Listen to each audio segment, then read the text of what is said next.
Je fais une petite démonstration simple. Quand le président passe, il y a gyrophare, il y a motard et puis il y a cortège. Quand on convoie les prisonniers, c'est la même chose. Il y a gyrophare, il y a motard et puis il y a cortège. Président, sa voiture est blindée.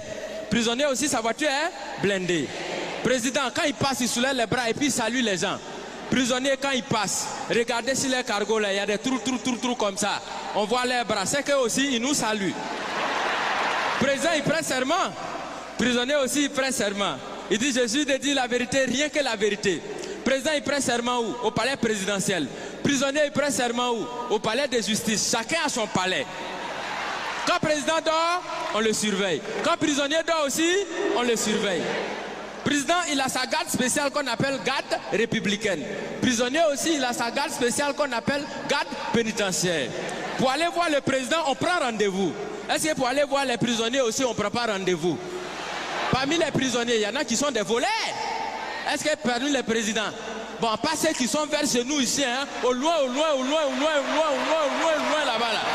Est-ce qu'il n'y en a pas qui volent souvent l'argent du peuple? Du point de vue orthographique, président commence par quelle lettre? Président commence par quelle lettre? Prisonnier commence par quelle lettre? Quand on abrège président, et puis on écrit sur sa voiture, on abrège comment?